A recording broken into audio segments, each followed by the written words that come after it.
Bismillahirrahmanirrahim. Assalamualaikum warahmatullahi wabarakatuh. Selamat pagi anak-anak. Jumpa lagi dengan Ustazah Febri pada pembelajaran online pendidikan agama Islam untuk pertemuan yang kesekian ya. Nah, jadi hari ini Ustazah akan menjelaskan materi baru mengenai zakat. Tetapi sebelum Ustazah menjelaskan materi, ada baiknya kalian yang belum like video Ustazah ya, kemudian yang belum subscribe, jangan lupa juga untuk nyalakan lonceng agar channel YouTube Ustazah terus berkembang dan bisa lebih baik lagi. Terima kasih anak-anak. Oke, kita akan lanjut saja materi tentang zakat hari ini. Zakat merupakan rukun Islam yang keempat ya. Jadi setelah syahadat, sholat, puasa, zakat, maka merupakan sebuah rukun Islam yang harus kita laksanakan. Nah, zakat secara bahasa itu artinya suci, bersih gitu ya.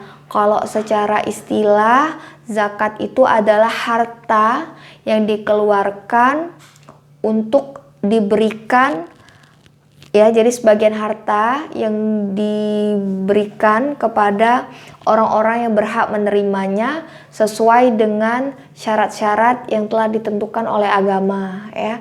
Nah, kemudian zakat itu sendiri sudah ada sejak tahun kedua Hijriah. Kalian bisa lihat di surat An-Nisa ayat 77, di situ dijelaskan wa aqimus sholah wa atuz zakah ya. Jadi di sana dikatakan laksanakanlah sholat dan tunaikanlah zakat. Begitu pentingnya zakat bagi umat Islam. Nah, kemudian orang yang berhak menerima zakat itu disebut mustahik, tetapi tidak semua orang bisa menerima zakat ya.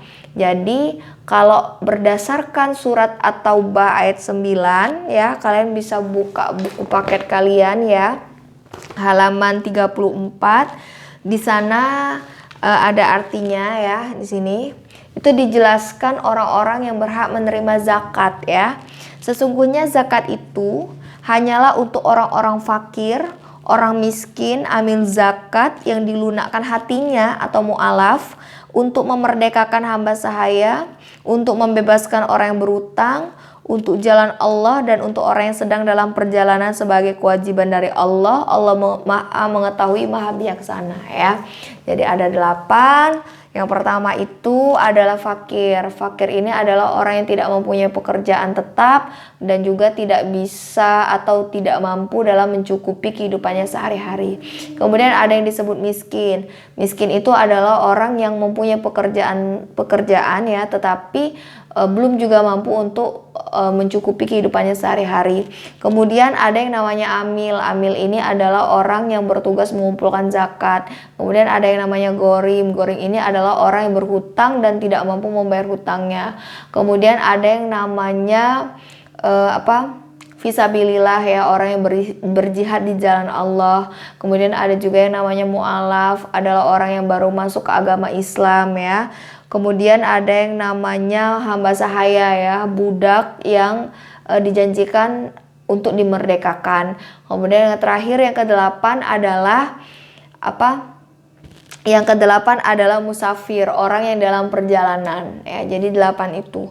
Nah, kemudian zakat itu sendiri terbagi menjadi 2. Yang pertama adalah zakat fitrah, yang kedua adalah zakat mal ya. Tetapi untuk penjelasan zakat fitrah dan zakat mal ini nanti Ustazah akan jelaskan di lain waktu agar penjelasannya bisa lebih jelas sejelas-jelasnya ya. Jadi hari ini kita hanya membahas tentang pengertian zakat, kemudian kapan zakat mulai diterapkan, kemudian ayat yang membahas tentang kewajiban berzakat, kemudian orang yang menerima zakat ada 8 golongan ya, terus kemudian surat yang membahas tentang 8 golongan yang berhak menerima zakat tersebut ya. Jadi untuk zakat fitrah dan zakat mal itu kita bahas di lain waktu ya.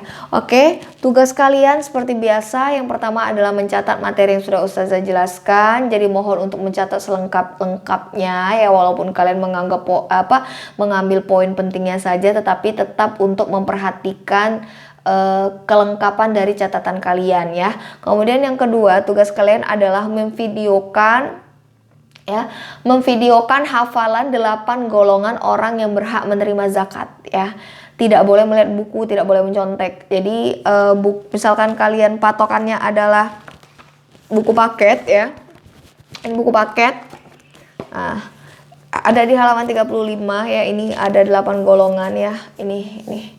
Ada 8 golongan orang yang berhak menerima zakat. Kalian bisa lihat di sana atau kalian bisa langsung mendengar dari penjelasan ustazah ya, lebih ringkas, atau kalian bisa lihat di buku paket. Itu nanti bukunya begini diletakkan di sini. Itu tandanya kalian tidak melihat buku ya. Tatapan matanya ke kamera, tidak boleh kemana-mana ya, biar kalian tidak mencontek. Ustazah menghargai kerja keras kalian dan menghargai kejujuran kalian ya. Jadi paham tugas kalian apa? Yang pertama mencatat, yang kedua adalah memvideokan hafalan tentang 8 golongan orang yang berhak menerima zakat. Oke anak-anak, semoga kalian paham, semoga kalian mengerti ya. Mudah-mudahan kita bisa segera bertemu ya untuk belajar bersama. Ustazah akhiri dengan wassalamualaikum warahmatullahi wabarakatuh.